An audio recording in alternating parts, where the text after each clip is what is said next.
भूमिपुत्र प्रकल्पग्रस्तांचे झुंजार लोकनेते दिवंगत दिवा पाटील यांची 99वी जयंती आणि आगरी कोळी युथ फाउंडेशन यांचा 12वा वर्धापन दिन कोपरखर्णे येथील शेतकरी समाज सभागृहामध्ये मोठ्या उत्साहात संपन्न झाला।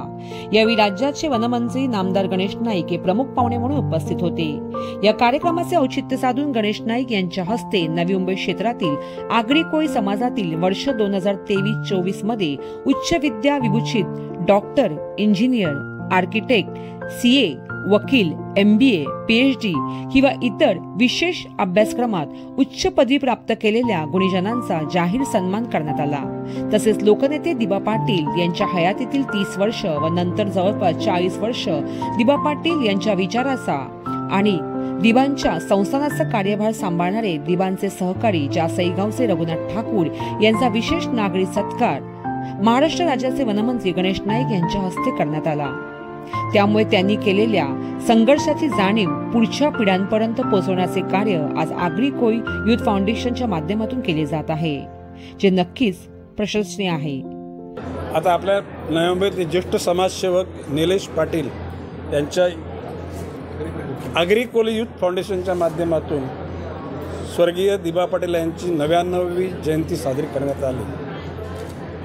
की फक्त काय त्या ठिकाणी दिवा पाटलाची आठवण नुसती काढली नाही, तर दिवा पाटलांना जे अभिप्रेत होते की समाजातल्या प्रत्येक घटकाला प्रोत्साहित करणं, त्यांच्यामध्ये असलेल्या गुणाला वाट मोकळी करून देणं। निलेश पाटलांनी त्या सर्व गुणीजनांचा सन्मान केला आणि एक प्रकारे दिवा पाटलांच्या कार्याला वाहून घेतलेल्या लोकांना प्रोत्साहित केलं। एकूणच भविष्यकाल हा कठीण वाटत असतं, तर जे नकारात्मक भावनेतून जगतात त्या लोकांना त्याच्यात यश मिळत नाही। मी प्रवास करेन, मी जिंकेन, मी यश संपादन करेन आणि त्या गोष्टीचा गोड शेवट करेन।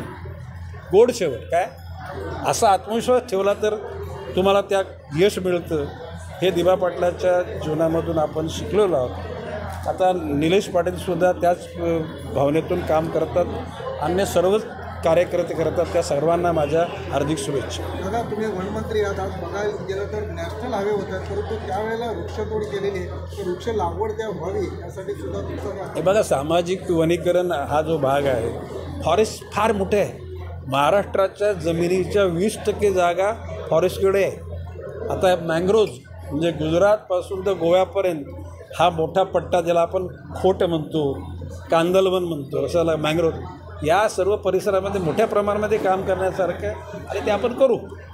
ओके। वार्तांकन ब्युरो रिपोर्ट कोपरखर्णे।